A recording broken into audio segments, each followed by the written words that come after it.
Is the Jethro Tull original album series worth it in 2025? Most people think they released their best albums in the late 60s, early 70s. That's true with classics like Aqualung, Thick as a Brick, Benefit, Stand Up. But did you know in the late 70s, early 80s, they released 5 albums that still deserve another chance? So today I'm talking about the Jethro Tull original album series box set. I'll give you some details on the set.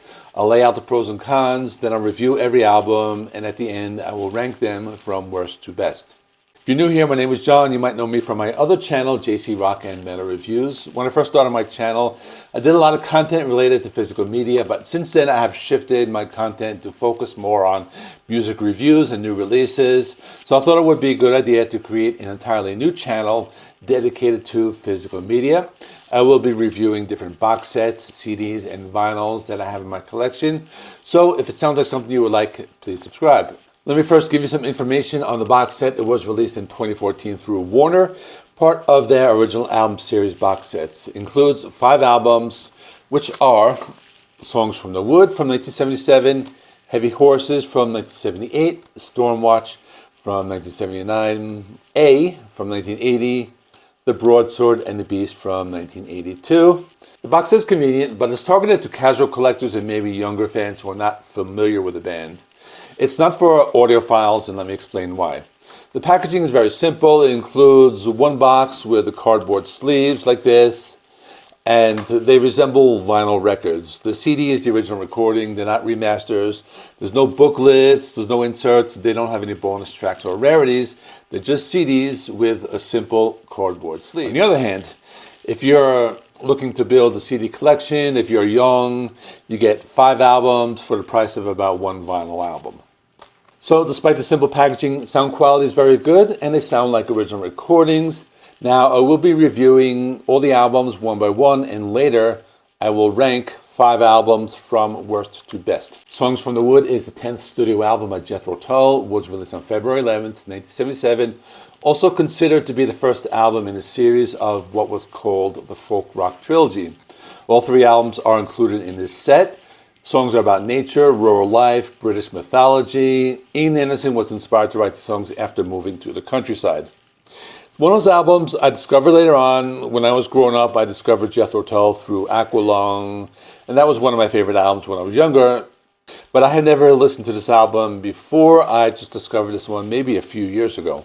This later became one of my favorite Jethro Tull albums. I did a ranking video on my other channel, and if I remember correctly, I think this one came in my top 5. Now, why is it a top 5 album? It just has lots of memorable songs. My favorites are Songs from the Wood, which has harmonized vocals, intricate guitars, and melodies, and it just makes you feel like you're becoming one with nature. There is Jack in the Green, which is performed entirely by Ian Anderson and shows off the simpler side of the band. There's Cup of Wonder, which is about British pagan traditions, and my favorite song is probably The Whistler, which is one of their best songs from the 70s.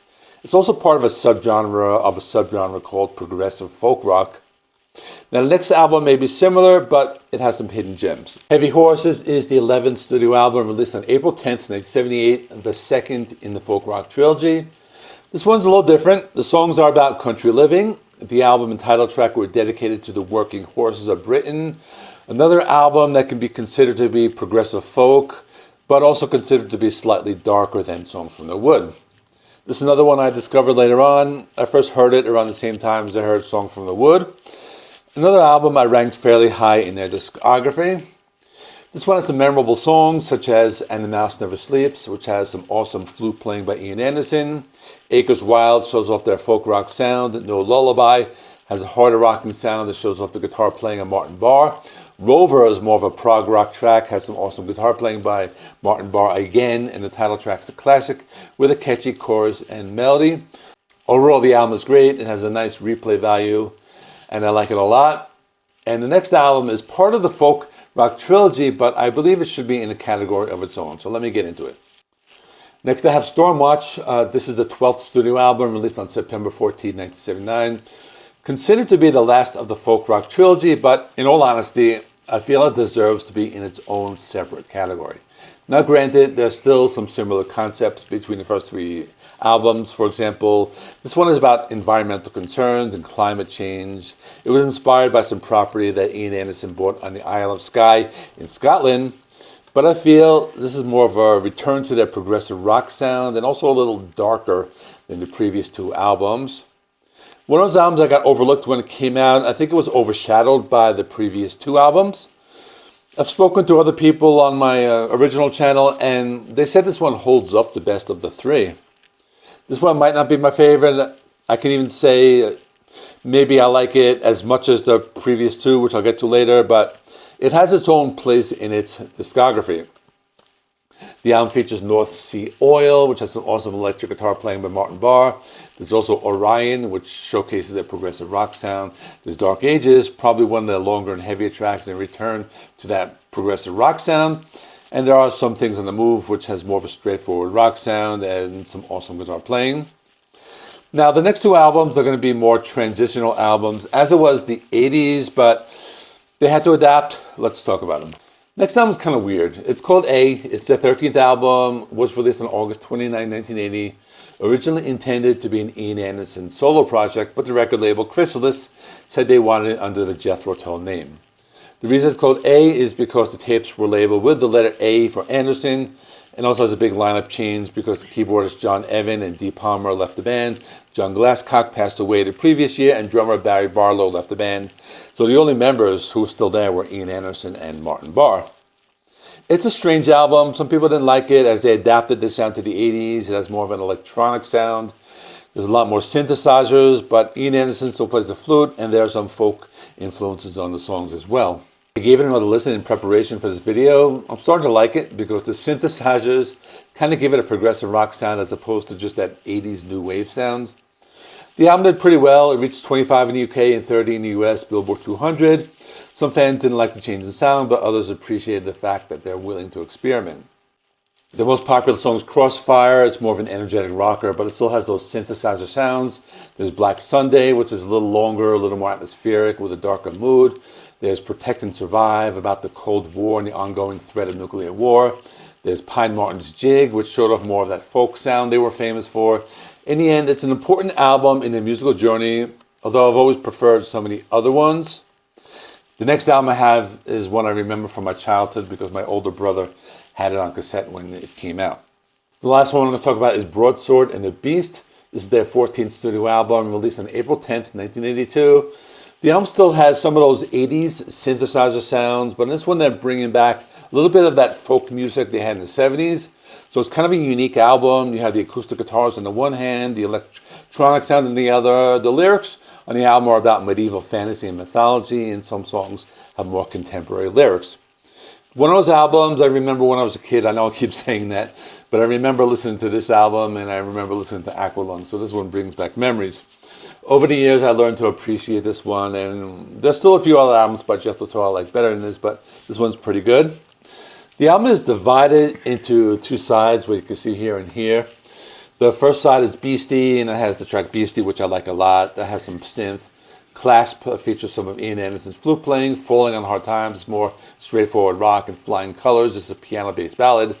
On the second side, which is over here somewhere, and you have Broadsword, which is a very epic Viking song. That's another one of my favorites. And it has other good songs, and I like the track Seal Driver, which has a very strong bass line. I like that one. Overall, one of those albums that has a little bit of an 80s sound, but still retains that folky Jethro Tull quality that they had in the 70s. After this, they released an album called Under Wraps. They went full 80s, and I never liked that album, but I don't own that album. Now it's time for me to rank the 5 albums from worst to best. This one came with a few struggles, so let's talk about them. The bottom 2 were easy to pick. I'm not saying they're bad albums, they just don't hold the top 3, and that would be another struggle in and of itself when I pick the order next. Now I'm torn between these 2 albums because one I really like, and the other one is probably more cohesive and better listened to as a whole. So my final decision is going to be A and number 5. I like it a lot. Probably a good listen from front to back, and has some great songs, Crossfire and Working John, Working Joe. My number 4 is Broadsword. Also has 2 songs that I like a lot, and 2 songs that kick off each side, which are Beastie and Broadsword. And this one has strong tracks like Watching You, and I think I like this one slightly better.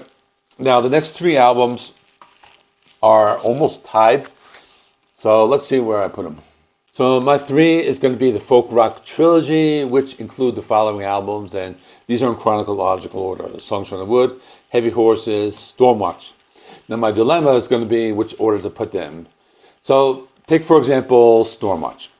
This one has gone up for me a lot over the years. It has a darker sound. I don't even think it belongs in the trilogy. It just has its own character. But with that being said, this one's going to be my number 3. Now for my number 1 and my number 2 for the top spot. And I go back and forth with these 2 albums. They're both very strong. I would say they're great albums, start to finish.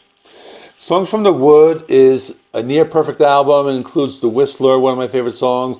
Heavy Horses, another one I like start to finish, has great songs. One Brown Mouse, the title track, and lots of others. But in the end, Heavy Horses is going to be number 2.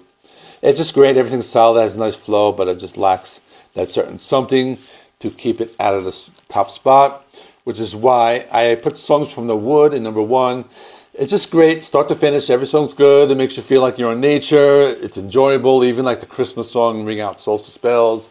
It gives you that warm feeling no matter what time of the year you listen to it.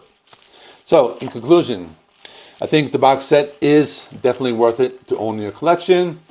There are a few other Jethro Tull sets out there that I don't have yet. I will be purchasing them eventually. And I recently did another video where I show a box set featuring albums by Alice Cooper. I'll stick that over here. You can watch that one next. And thanks for watching. Please give me a like. It helps me with the YouTube algorithm. Please subscribe. I do lots of content related to music and physical media, mostly classic rock. And I will be doing some heavy metal later on. So I will see you in the next one.